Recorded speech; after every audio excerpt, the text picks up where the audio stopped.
Praise the lord. దేవుని స్తోత్రములు. మీ అందరికి వందనాలు. సంవత్సరం అంతా కూడా దేవుడు మనల్ని కాపాడి రక్షించినందుకు వందనాలు తెలియజేసుకుందాం.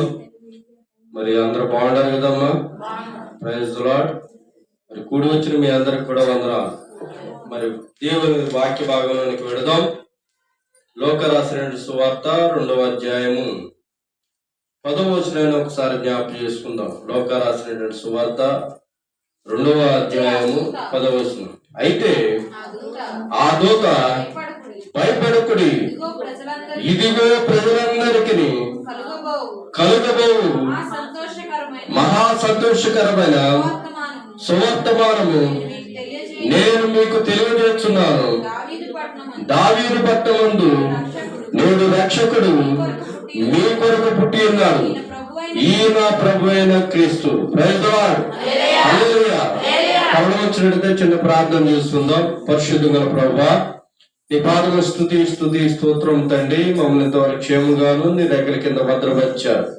గత క్రిస్మస్ దినం నుండి క్రిస్మస్ దినం వరకు నీ దయా కిరీటాన్ని నా సంఘ బిడ్డలకు, సహవాస నాయకులకు, అలాగే గ్రామస్తులకు, పెద్దలకు, అధికారులకు నీ రెక్కల కింద భద్రపరిచి ఇంతవరకు కాపాడి రక్షించినందుకు వందనాలు తెలియజేస్తూ ఉన్నాను. ఈరోజు ఈ ఉదయకాలం నందు ప్రభా ఆరాధనలో మీరు తోడుకున్నారు ప్రభా. వచ్చిన ప్రతి బిడ్డను మీరు దీవించి ఆశీర్వదించండి. ఇప్పుడు వాక్యం చెప్పవచ్చుండగా మీరే నోటికి బోయండి, వాడుకోండి ప్రభా. నీ దాసులు మీరని పరిశుద్ధాత్మను పంపించి వాడుకోండి ప్రభు. వినగల చెవులు, గ్రహించే హృదయం, లోబడి స్వయం దైత్యమని మీరే గనక ప్రభావం పొందమని మా ప్రభు యేసుక్రీస్తు బ్రతిమాలు వేడుకొనుచున్నాను తండ్రి. Amen, amen. Praise the lord. ఇక్కడ 2021 సంవత్సరాల క్రితం యేసు ప్రభు వారు ఈ లోకములో జన్మించినప్పుడు పొలములో తన మందను కాచుకొనుతున్నటువంటి గొర్రెల కాపరుల యొద్దకు దేవుని యొక్క దూత వెళ్ళి ఈ విధముగా మాట్లాడుతా ఉంది. ఎప్పుడైతే వారి చుట్టూ వెలుగు ప్రకాశించినందున వారు మిక్కిలి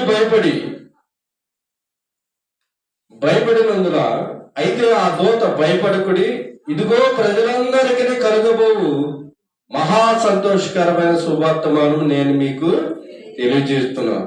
ఈరోజు భయపడకుడి అనే మాట మీద మాట్లాడాలని నేను ఉద్దేశిస్తున్నాను. ఆ రోజున గొర్రెల కాపరులు ఎందుకు భయపడ్డారు అనేది ఒకసారి ఆలోచన చేస్తే, వారి జీవితంలో ఎప్పుడు కూడా అంత వెలుగును చూడలేదు. అంత వెలుగును చూడలేదు. వారి జీవితం అంతా కూడా రాత్రి జాములందు చీకటి పడగానే, సూర్యుడు అస్తమించగానే వారు చీకటిలో జీవించేవారు. ఎందుకంటే పొలంలో తన మందను కాచుకొనుచున్నారు కాబట్టి, వారు పొలంలోనే నివసించేవారు కాబట్టి అక్కడ వెలుగు లేనందున అంత మిక్కిలి ఆ ప్రకాశమానమైనటువంటి ఆ వెలుగు ప్రకాశించడం ద్వారా వారు భయపడినట్లుగా దేవుని యొక్క వాక్యము సెలవిస్తా ఉంది. మానవుడు అన్ని విషయాల్లో భయపడుతూ ఉంటాడు. మానవుడు ఏంటంటే చిన్న వయసు కాడి నుంచి వృద్ధాప్యం వరకు, మరణించే వరకు కూడా భయపడుతూనే ఉంటాడు. బైబిల్ గ్రంథంలో భయపడకుడు అనే మాట అనేక పర్యాయాలు రాయబడింది. సుమారు రోజుకొక్కసారి, సంవత్సరానికి 365 రోజులు ఉంటే ఆ 365 రోజుల్లో 365 సార్లు కూడా భయపడకుడి అనే మాట వ్రాయబడి ఉంది. ఎందుకు రాయబడినదంటే ప్రతి మానవుడు కూడా ఏదో ఒక విషయంలో రోజుకొకసారి భయపడుతూ ఉన్నాడు కాబట్టి భయపడకుడు అని మాట్లాడుతా ఉంది. అసలు ఈ భయం అనేది ఎందుకు వచ్చింది? మానవునికి భయాన్ని దేవుడు పెట్టలేదు. దేవుడు మానవునికి భయం అనేది పెట్టలేదు. పెట్టాడు ఎప్పుడైనా? ఏమండి? పెట్టలేదు. ఆదాముని అవ్వను దేవుడు తయారు చేసినప్పుడు, ఇదిగో భయపడొద్దు, మీరు ఆశీర్వదించబడాలి, మీరు ఫలించాలి, అభివృద్ధి పొందాలి అని దేవుడు వారికి అప్పగించాడు, ఆశీర్వదించాడు. ఈ సృష్టి యావత్తును కూడా ఆయన నిర్మించినప్పుడు దాంట్లో జంతువులు కూడా ఉన్నాయి, జంతువుల్లో పులులు ఉన్నాయి, సింహాలు ఉన్నాయి. అవన్నీ కూడా మానవునికి భయపడాయి. మానవుడు ఎప్పుడు కూడా వాటికి భయపడలేదు. ఆదాము అవ్వలు దేనికి కూడా, సృష్టిలో దేనికి కూడా భయపడాల్సిన అవసరం లేదు. మరి అలాంటి సమయంలో భయం అనేది ఎందుకు వచ్చిందంటే, దేవుని యొక్క ఆజ్ఞను, మాటను తప్పుడు ద్వారా వారికి భయము కలిగినట్లుగా దేవుని యొక్క వాక్యము సెలవిస్తా ఉంది. ఆదికాండము 3వ అధ్యాయము 10వ వచనాన్ని ఒకసారి జ్ఞాపకం చేసుకుంటే, దేవుడైనటువంటి యెహోవా దేవుడు ఆదామును పిలిచినప్పుడు, ఆదామా ఎక్కడున్నావని పిలిచినప్పుడు, అందుకతడు నేను నీ తోటలో నీ స్వరం వినినప్పుడు దిగంబరిగా ఉంటుంది కనుక భయపడి దాక్కుకొంటిని అనెను. అందుకైన నీవు దిగంబరివని నీకు తెలిపిన వాడెవడు? నీవు తినకూడదని నేను నీకు ఆజ్ఞాపించిన వృక్షఫలం తింటివా అడిగాను. చాలండి, ప్రైజ్ లార్డ్. ఇక్కడ దేవుడు గమనించాడు. ఆదాముని పిలిచినప్పుడు ఆదాము దేవుని యొక్క స్వరం వినినప్పుడు భయపడి దాక్కున్నాను. అయ్యా, నీ స్వరం విన్నప్పుడు నేను భయపడి దాక్కున్నాను. ఎక్కడ అడుగుతున్నావు కదా, నేను ఈ 10 చోటను దాక్కున్నాను అని సెలవిస్తూ ఉన్నాడు. ఒకవేళ నీవు నేను తినొద్దన్న పనులను తిన్నావా, ఆజ్ఞను అతిక్రమించావా అని దేవుడు మాట్లాడుతున్నాడు. ఎప్పుడైతే ఆజ్ఞను అతిక్రమించాడో అప్పుడు మానవునికి భయం అనేది కలిగింది. పాపం ఎప్పుడైతే మానవుని మీదకి వచ్చిందో మానవుడు భయపడతాడు. అందుకనే మానవుడు ఎందుకు రోజుకి భయపడుతున్నాడు, ప్రతిరోజు కూడా ఎందుకు భయపడుతున్నాడు అంటే, మానవులలో ఏముంది? పాపం ఉంది. ప్రతిరోజు కూడా మానవుడు చూపు ద్వారా గాని, తలంపుల ద్వారా గాని, ఉద్దేశాల ద్వారా గాని, ఏదో ఒక కారణము చేత మానవుడు పాపము చేస్తూ దేవుని యొక్క సన్నిధికి రాకుండా, లేదా దేవుని సన్నిధిలో, దేవుని సన్నిధి అంటేనే భయపడుతూ ఈ లోకంలో జీవిస్తున్నట్లుగా దేవుని యొక్క వాక్యము సెలవిస్తూ ఉంది. మన మానవుడు ఎందుకు కొన్ని విషయాలు భయపడుతూ ఉంటాడు? కొన్ని విషయాలు నేను చెప్తాను, చూడండి. చూసినట్టయితే వాక్యాలు అవసరం లేదు, చెప్తాను. మొట్టమొదటిగా మానవుడు ఎందుకు భయపడుతూ ఉంటాడు అంటే, తన జీవితంలో సక్సెస్ అవని కారణంగా, ఏదైనా విజయాన్ని సాధించలేకపోయిన కారణంగా, అపజయం కలుగుట ద్వారా మానవుడు ఏమవుతాడండి? భయపడుతూ ఉంటాడు. నేను ఇది సాధించలేకపోయానే, ఇది చేయలేకపోయానే అని మానవుడు ఏం చేస్తాడంటే భయపడుతూ ఉంటాడు. మొదటిది. రెండవదిగా చూసినట్లయితే, మానవుడు పేదరికంలో ఉండటం వల్ల, నేను ఈరోజు చాలా ఆహారం తినాలి, తయారు చేసుకోవాలి, డబ్బులు లేవు, ఉండటానికి ఇల్లు లేదు, ఏమంటే తినటానికి తిండి లేదు, కట్టుకోవడానికి బట్టలు లేదు అని ఈ పేదరిక కారణం ద్వారా మానవుడు ఏం చేస్తాడంటే, ఇతరులను చూసినప్పుడు, ఉన్నతమైన వారిని చూసినప్పుడు భయపడుతూ ఉంటాడు. ఏం చేస్తాడండి? భయపడుతూ ఉంటాడు. అలాగే మూడవదిగా చూసినట్టయితే, ఎవరైనా ఇతరులు మనల్ని విమర్శిస్తున్నప్పుడు, మనల్ని అనరాని మాటలు అంటున్నప్పుడు, నిందలు అపనిందలు వేస్తున్నప్పుడు మానవుడు ఏం చేస్తాడంటే భయపడుతూ ఉంటాడు. ఏం చేస్తాడండి? భయపడతాడు. లేనిపోని అపోహలు కలుగుతున్నప్పుడు మానవుడు ఏం చేస్తాడండి? భయపడుతూ ఉంటాడు. అలాగే నాలుగవదిగా చూసినట్టయితే, వ్యాధి బలహీనతలు వచ్చినప్పుడు మానవుడు ఏం చేస్తాడండి? భయపడుతూ ఉంటాడు. వ్యాధులు బలహీనతలు వచ్చినప్పుడు నేను చనిపోతానేమోనని భయపడుతూ ఉంటాడు. ఐదవదిగా చూసినట్టయితే, మనకి ఇష్టమైన వారిని మనం కోల్పోయినప్పుడు, వారు దూరమైనప్పుడు, వారు మరణమైనప్పుడు, వారిని మనం వెళ్ళిపోయినప్పుడు, మనకిష్టమైన వారు వెళ్ళిపోయినప్పుడు భయపడుతూ ఉంటాం, బాధపడుతూ ఉంటాం, భయపడుతూ ఉంటాం. ఒంటరిదారిని అయిపోయానని భయపడుతూ ఉంటాం. అలాగే ఆరోజుగా వృద్ధాప్యం వచ్చే కొద్దీ భయపడుతూ ఉంటాడు మానవుడు. వృద్ధాప్యం వచ్చే కొద్దీ ఏం చేస్తాడని మానవుడు భయపడతాడు. ఇంకా చేయాల్సిన పనులు చాలా ఉన్నాయి, అప్పుడే నేను వృద్ధాప్యంలోనికి వచ్చేసాను, మరి జీవితం ఎలా ఒడ్డెక్కించాలి, మన పిల్లల్ని ఎలా ఒడ్డెక్కించాలి అని వృద్ధాప్యం వచ్చే కొద్దీ మానవుడు భయపడుతూ ఉంటాడు. అలాగే మరణము దగ్గరకైన కొద్దీ, మరణశయ మీద పడక మీద ఉన్నప్పుడు మానవుడు భయపడుతూ ఉంటాడు. ఇంకా చాలా ఉన్నాయి అనుకోండి మానవుడు భయపడే కారణాలు. ప్రధానమైనవి 7 కారణాలు ఉన్నాయి. అంటే ఈ 7 కారణాల్లో మానవుడు ఉన్నతమైన వాడవచ్చు, పేదరికంలో ఉండొచ్చు, లేనివాడవచ్చు, మధ్య రకంగా ఆడవచ్చు. ఈ 7 విషయాలు ఏదో ఒక కారణం చేత మానవుడు భయపడుతూనే ఉంటాడు. ప్రైజ్ లార్డ్ చెప్తాం.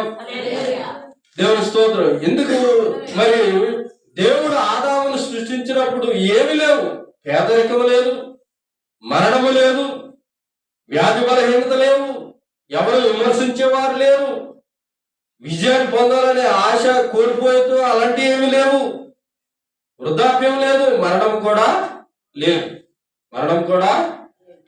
ఎందుకు భయపడ్డాడంటే దేవుడు చెప్పాడు ఏమనంటే, నీవు తినుదినమున నిశ్చయముగా సత్యదవు. నేను తిన్నాను కాబట్టి ఇక నేను చనిపోయాను, ఆత్మీయమైనటువంటి స్థితిలో చనిపోయాను, దేవునికి నేను దూరం అయిపోయాను అని మానవుడు భయపడి దేవుని యొక్క స్వరం విన్నప్పుడు దాక్కున్నాడంట. ఆ కారణం చేత మానవుడు ఇప్పటి వరకు కూడా ఏదో ఒక కారణం చేత భయపడుతూనే ఉన్నాడు. ఏదో కారణం చేత మానవుడు ఏం చేస్తాడండి, భయపోతున్నాడు. అందుకనే నా దేవుని యొక్క దూతను పంపించి ఏమని చెప్తున్నాడు, ఇదిగో ప్రజలందరికీ కలగబో మహా సంతోషకరమైన శుభవర్తమానం నేను మీకు తెలియజేస్తున్నాను.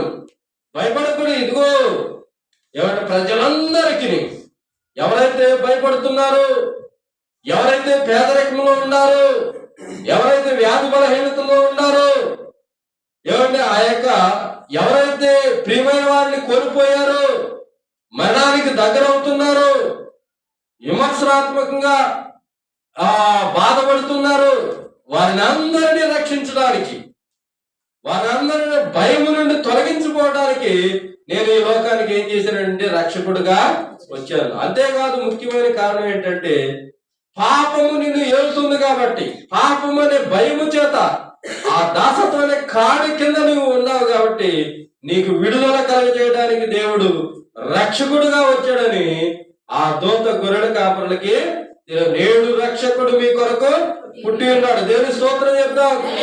ఏమండి భయపడుతున్నారు వాళ్ళు.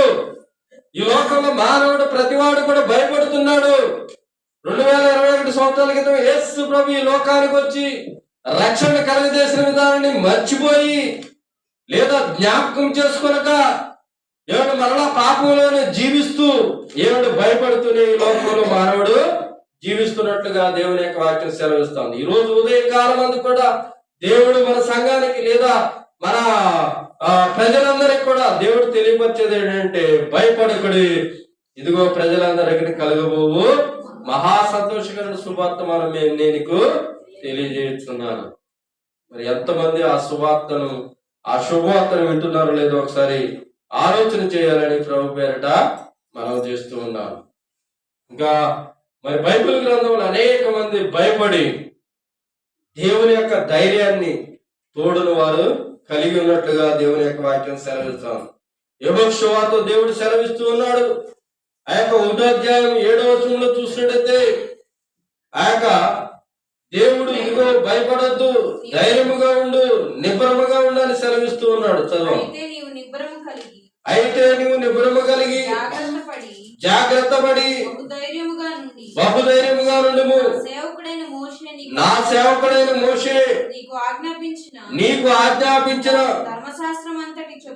ధర్మశాస్త్రం అంతటి చొప్పున చేయవలను.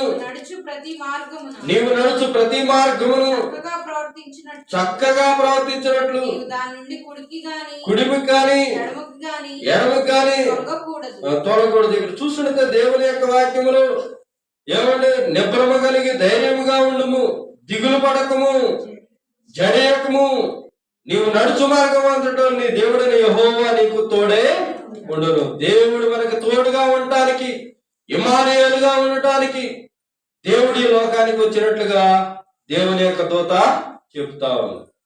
మరి ఎంతమంది గ్రహిస్తూ ఉన్నారు? నీలో భయం కలిగినప్పుడు దేవుని యొక్క మాటను జ్ఞాపకం చేసుకుని ధైర్యం వహించి దేవుని సన్నిధిలో సాయపడటానికి ప్రతి ఒక్కరు కూడా ప్రయత్నం చేయాలి. భయం నుండి పోగొట్టడానికి దేవుడు ఈ లోకానికి వచ్చాడు. ఎందుకు భయపడతాం మనం? యెహోషువతో మోషే మరణమైన తర్వాత యెహోషువ చాలా భయపడ్డాడు. ఇశ్రాయేలు ప్రజలు ఏమైపోతారు? ఇంకా కానాను ప్రదేశం వెళ్ళలేదు. మనం మోషే మరణించాడు, మరి ఆయన నడిపించే వ్యక్తి మరణించాడు. మరి ఏ విధంగా నేను నడిపించాలన్నప్పుడు దేవుడు యెహోషువతో దేవుడు మాట్లాడుతా ఉన్నాడు. నీవు నిబ్రమ కలిగి జాగ్రత్త పడి బహుధైర్యంగా ఉండు. నా సేవకుడైన మోషే నీకు ఆజ్ఞాపించిన ధర్మశాస్త్రం అంతటి చొప్పున చేయవలెను. నువ్వు ఆజ్ఞల ప్రకారం నడుచుకుంటే భయపడాల్సిన అవసరం లేదు. ఈ రోజున మానవుడు భయపడటానికి కారణం ఏంటంటే దేవుని యొక్క ఆజ్ఞను అతిక్రమిస్తూ ఉన్నాడు, దేవుని యొక్క ఆజ్ఞను పాటించట్లేదు. ఏమండి, ఆ యొక్క యథార్థమైనటువంటి మార్గములు, నీతి మార్గములు, దేవుడు నడిపించే మార్గంలో ఎవరు కూడా నడవలేని పరిస్థితిలో ఉంటున్నారు. కాబట్టి భయపడలేని పరిస్థితిలో ఉన్నట్లుగా దేవుని యొక్క వాక్యం సెలవుస్తుంది. దేవుని స్తోత్రం చెప్తాం. హల్లెలూయా, హల్లెలూయా. అయితే ఏమంటే దేవుడు చెప్పిన ప్రకారం యెహోషువ నడుచుకున్నాడు కాబట్టి మరి కానాను ప్రదేశంలో ప్రవేశించడానికి అర్హత కలిగింది. అనేకమైనటువంటి యుద్ధాలను ఏమంటే రాజ్యాలను ఆయన జయించి ఏమంటే ఆ యొక్క దేశంలో పాలు తేనెలు ప్రవహించే దేశంలో జీవించాడు. కాబట్టి మనము కూడా ధైర్యంగా ఉన్నట్లయితే దేవుడు మనకి తోడుగా ఉంటాడు. ఆ ధైర్యం ఇవ్వడానికి ఆయన ఈ లోకానికి వచ్చాడు. అందుకని దావీదు భక్తుడు కూడా సెలవిస్తాడు. 23వ దావీదు కీర్తన 1వ వచనంలో చూసినట్లయితే యెహోవా నా కాపరి, నాకు లేమి కలగదు. పచ్చిగల చోట్లను ఆయన నన్ను పరుండ చేస్తున్నాడు, శాంతికరమైన జలముల యొద్ద నన్ను నడిపించుతున్నాడు. నా ప్రాణములకు ఆయన సేద తీర్చున్నాడు. తన నామమును బట్టి నీతి మార్గంలో నన్ను నడిపించుతున్నాడు. గాఢాంధకారపు లోయలో నేను సంచరించను, ఏ అపాయమునకు భయపడను. నీవు నాకు తోడైందువు, నీ దుడ్డు కలిగి నీ దండము నన్ను ఆదరించును. దేవుని యందు భయభక్తులు కలిగి జీవించే వారికి ఏ భయం ఉండదంటాడు. ఏంటంటే ఏ భయము?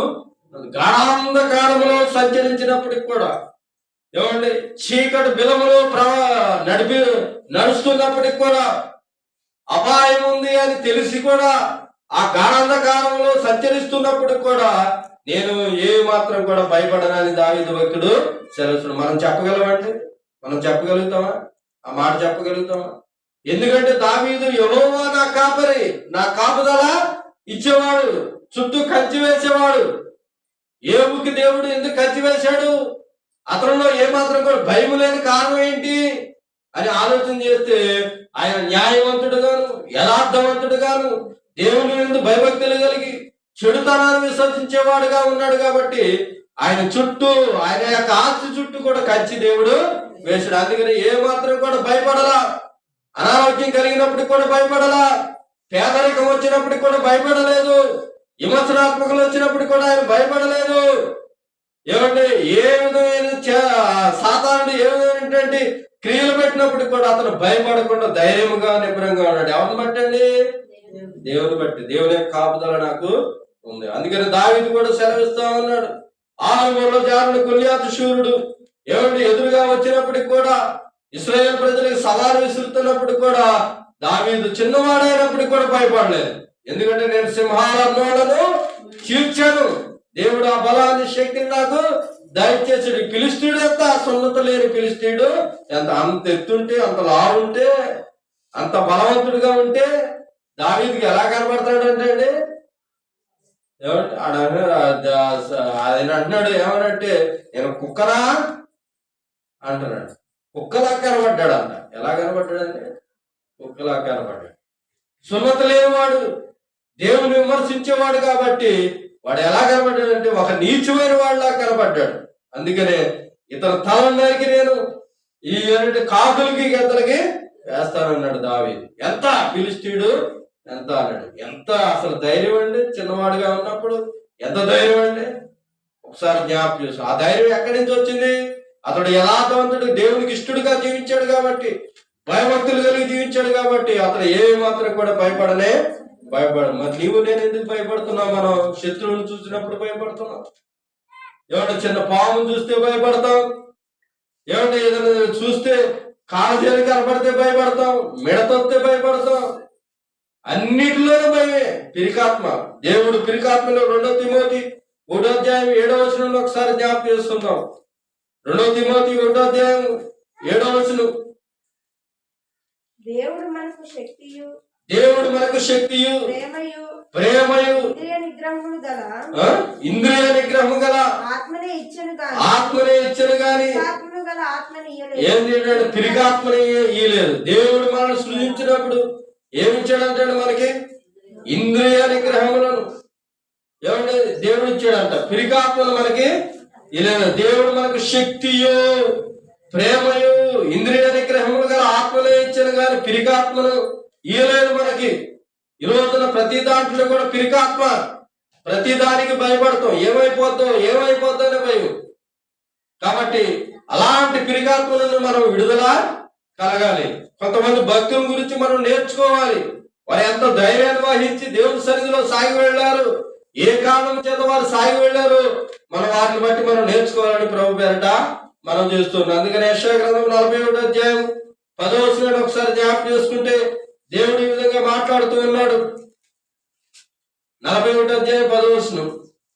భూదిగంతముల నుండి పట్టుకొని కొన నుండి పిలుచుకుని వాడా, నీవు నా దాసుడు అనియు నిన్ను ఉపేక్షింపక ఏర్పరచుకుంటుననియు నేను నీతో చెప్పి ఉన్నాను.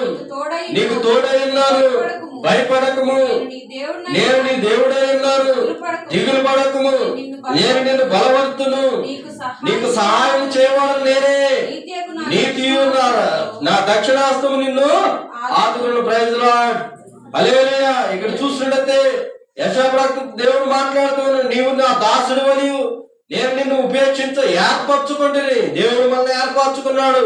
తల్లి గర్భంలో రూపింపడక మునిపే మనల్ని దేవుడు నిర్మించుకుని ఉన్నాడు. కాబట్టి నువ్వు భయపడాల్సిన అవసరం ఏమి లేదు. నీకు చెప్పాను, నీకు తోడై ఉంటాను, భయపడకము, నేను నీకు దేవుడై ఉన్నాను, దిగులు పడకము, నిన్ను బలపరుతును, నీకు సహాయం చేయవాడను నేనే. ఏమండి, భయం అవసరం లేదు. అందుకని భయపడొద్దని చెప్పడానికి యేసు ప్రభువు సాక్షాత్తు ఆయన ఈ లోకానికి దిగి రావాల్సిన పరిస్థితి ఏర్పడింది. దగ్గరుండి వాళ్ళని తోడుగా ఉండి నీడగా ఉండి ఆయన వాళ్ళని బలపరుస్తూ ఈ లోకములో 33.5 సంవత్సరాలు ఆయన జీవించినట్లుగా దేవుని యొక్క వాక్యము సెలవిస్తోంది. ఇటు ఆ శరీరానుసారమైనటువంటి రక్షణ, ఆత్మానుసారమైన రక్షణ కూడా దేవుడు ఏర్పాటు చేస్తూ ఉన్నాడు. అందుకనే ఆ యొక్క యెషయా గ్రంథం 35వ అధ్యాయం అనుకుంటా చూసినట్టు అక్కడ గుడ్డి వారి కన్నులు తెరవబడతాయి, చెవిటి వారి చెవులు ఎప్పబడతాయి. ఏమండి, చెవిటి వారి చెవులు ఎప్పబడును, కుంటివాడు దుప్పి వలె గంతులు వేయును, మోగవారి నాలుక పాడును, అరణ్యములో నీళ్లు ఊపుకును, అడవిలో కాలువలు పారును, ఎండమావులు నీటి మడుగులనుకును, ఎండిన భూమిలో నీటి బుక్కలు పుట్టును. తారండి, ఇక్కడ చూస్తుంటే అరణ్యమును ఎండిన భూమియో సంతోషించును. నువ్వు ఎండిపోయాను, ఏమంటే నా పరిస్థితి బాగాలేదు అనుకున్నాయో, దేవుడు నిన్ను సంతోషింప చేయడానికి దేవుడు ఈ లోకానికి వచ్చాడు, నిన్ను ఆనందింప చేయడానికి వచ్చాడు. ఒకవేళ కుంటివాడిని, గుడ్డివాడిని, చెవిటివాడిని, ఏమండి ఆ యొక్క మోగవాడిని అనుకుంటున్నావేమో, దేవుడు నీతో మాట్లాడించడానికి, ఏమండి వినగల చెవులను, ఏమండి నిన్ను నడిపించడానికి, కళ్ళు తెరవడానికి దేవుడు ఈ లోకానికి వచ్చాడు. అనేక మందిని బాగు చేశాడు, అనేక మందిని దేవుడు స్వస్థపరిచాడు. దేవుడు భయపడే స్థితి నుండి దేవుడు విడుదల కలగజేశాడా లేదండి? అనేక మంది ఎండిపోయినటువంటి పరిస్థితుల్లో ఉన్న వారిని దేవుడు రక్షించాడు, ఓటను కలగజేశాడు, వారికి సంతోషాన్ని, ఆనందాన్ని దేవుడు కలగజేసి. ఇంకా భయం ఎందుకంటే మనకి? ప్రార్థన చేస్తే దేవుడు కార్యాలు చేస్తాడా లేదండి? తప్పనిసరిగా చేస్తాడు. భయపడాల్సిన అవసరం మనకి లేదు. కాబట్టి దయవుంచి దేవుని యొక్క సన్నిధిలో ఆ దేవుని యొక్క దూత గొర్రెల కాపరులకి ఏ విధంగా భయపడకుడి, ఇదిగో ప్రజలందరికీ కలుగు మహా సంతోషకరమైన శుభాత్మాన్ని నేను మీకు తెలియజేస్తున్నానని ఏ విధంగా చెప్పిందో ఈ రోజున దేవుడు మనకు కూడా అదే వాగ్దానాన్ని దయచేస్తూ ఉన్నాడు. భయపడాల్సిన అవసరం లేదు. అయితే నువ్వు ఒక పని చేయాలి, ఏంటంటే పాపము నుండి దూరంగా మారిపోవాలి. అప్పుడే నీలో నుండి భయం అనేది పోతుంది. పాపం చేసే ప్రతివాడు కూడా భయపడుతూ ఉంటాడు. యోసేపు ఏమాత్రం కూడా భయపడలా. 39వ అధ్యాయము ఆదికాండము 9వ వచనాన్ని ఒకసారి జ్ఞాపకం చేసుకుంటాం. ఆదికాండము 39వ అధ్యాయం. నీవు అతని భార్యవైనందున నిన్ను తప్ప దేనిని నాకు అప్పగింపగా ఉండలేదు. కాబట్టి నేనెట్లు ఘోరమైన దుష్కారము చేసి దేవునికి విరోధముగా పాపము కట్టుకొనును తన యజమాని భార్యతో అనిను. ఇక్కడ ఎవరికి భయపడ్డాడు యోసేపు? దేవునికి భయపడ్డాడు తప్ప మానవునికి ఆ యొక్క ఫరో యొక్క భార్యకి భయపడలా. ఎవరికి భయపడలేదండి? దేవునికి భయపడ్డాడు. పాపము చేయకూడదని దేవుడు చూస్తున్నాడని, ఇంత దుష్కార్యము నేనెట్లు చేయుదునని దేవునికి భయపడ్డాడు. ఈ రోజున మానవులకు భయపడుతున్నామా? మానవులకు భయపడి పాపం చేస్తూ ఉన్నామా? దేవునికి దూరం అయిపోతూ ఉన్నాం. వాళ్ళు ఏమనుకుంటారు, ఏమైపోతారని క్రియలు చేస్తూ ఉన్నాం. కానీ దేవునికి భయపడే వారు ఎవరు కూడా లేరు. దేవునికి భయపడే వారిలాగా ఉండాలి, కానీ ఈ లోకానికి భయపడే వారిగా మనం ఉండకూడదని దేవుని యొక్క వాక్యము సెలవుతాం. లోకానికి భయపడితే పాపము మన దగ్గరికి వచ్చి మనం భయపెట్టేటట్టుగా అది చేస్తాం, మనం భయపెట్టేటట్టుగా చేస్తాం. కానీ యోసేపు పాపానికి భయపడాల. ఏం చేయాలంటే పాపానికి భయపడాలి. దేవునికి భయపడి దేవునికి దూరంగా ఆయన జీవించాడు, రక్షించబడ్డాడు. అందుకని పాపముతో భయపడుతున్న మానవుని దేవుడు రక్షించడానికి ఆయన ఈ లోకానికి వచ్చాడని దేవుని యొక్క వాక్యము సెలవిస్తా ఉంది. కాబట్టి దయవుంచి దేవుని యొక్క సన్నిధిలో 29వ అధ్యాయం ఇర్మియా 11వ వచనాన్ని ఒకసారి జ్ఞాపకం చేస్తున్నాం. 29వ అధ్యాయం 11వ వచనం. నేను మిమ్మల్ని గూర్చి ఉద్దేశించిన సంగతులను నేను ఎరుగుదును. నేను మిమ్మల్ని గూర్చి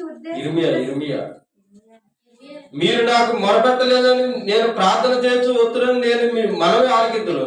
మీరు నన్ను వెదికిన ఎడలా పూర్ణ మనసుతో నన్ను గూర్చి విచారణ చేయనేడలా మీరు నన్ను కనుగొందురు.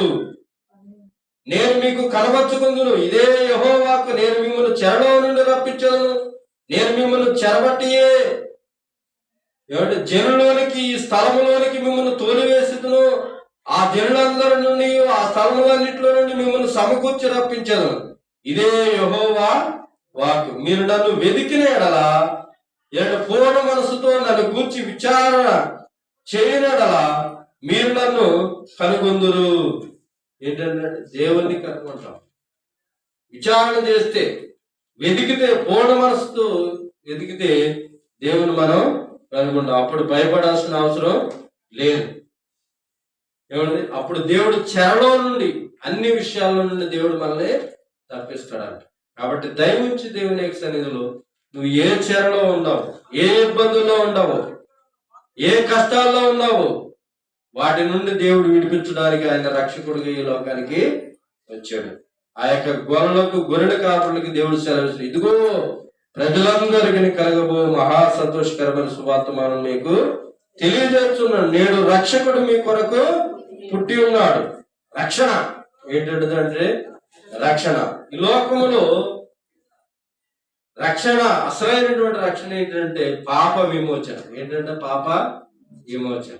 ఆయన ఈ లోకములో రక్షణ ఏ విధంగా ఇచ్చాడంటే, మనం చేసినటువంటి పాపానికి ప్రాయశ్చిత్తం కలగాలి, మనకి శిక్ష విధించబడాలి.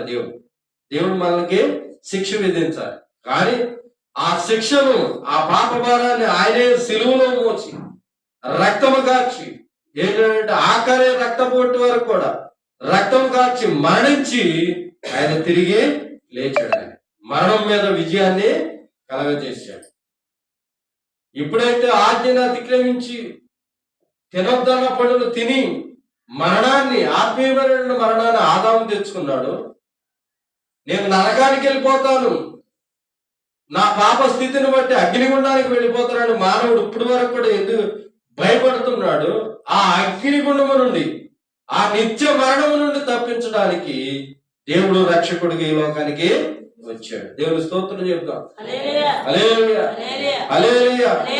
ఎందుకంటే మానవుడు ఆజ్ఞను అతిక్రమించడం ద్వారా ఆత్మీయ మరణాన్ని పొందాడు, శరీర మరణం పొందాడు, ఆత్మీయమైన మరణాన్ని కూడా పొందాడు. నిత్య జీవానికి వారసుడు చేయడానికి ఆయన రక్షకుడుగా ఈ లోకానికి వచ్చాడు. నమ్మితే, విశ్వసిస్తే, నీ పాప అవధేతను ఒప్పుకుని విడిచిపెడితే దేవుడు ఈ రోజున నీకు కూడా రక్షణ దయచేస్తాడు.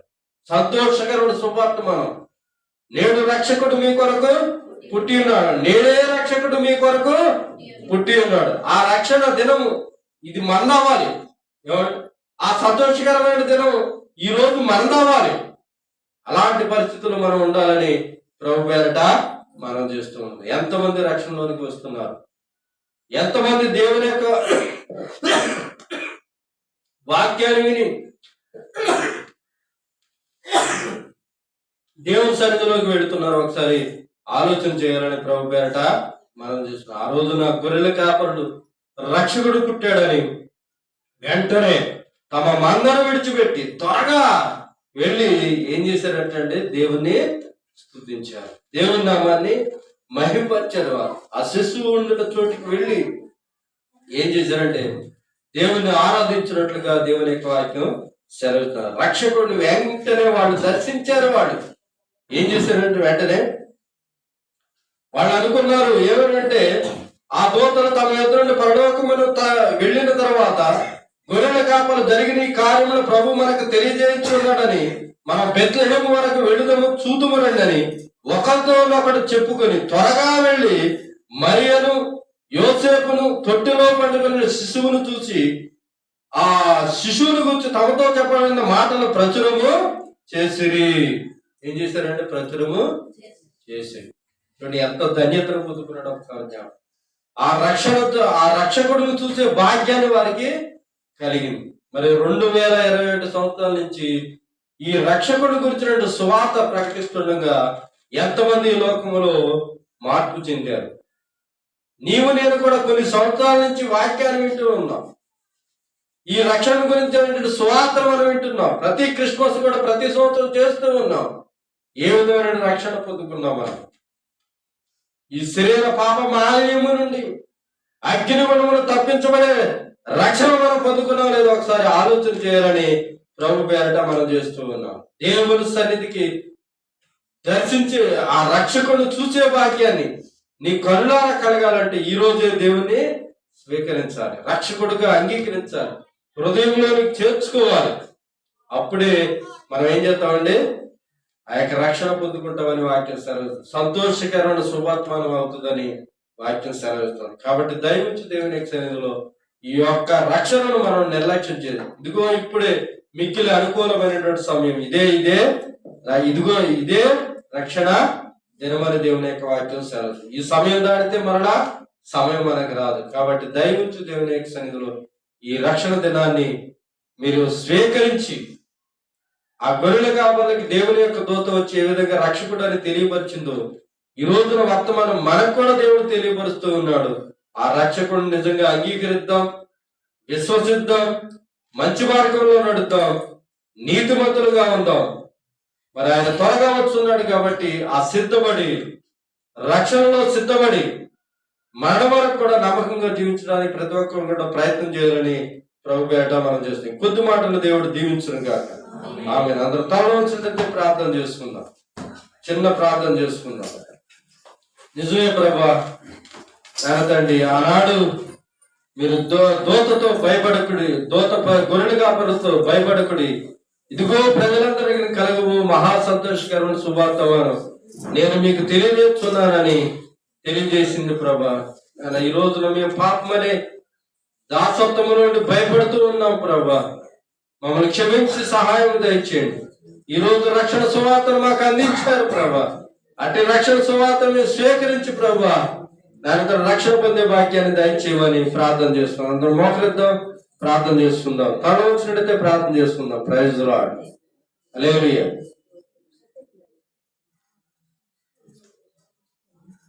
దేవుడు మిమ్మల్ని దీవించును గాక. ఆమేన్.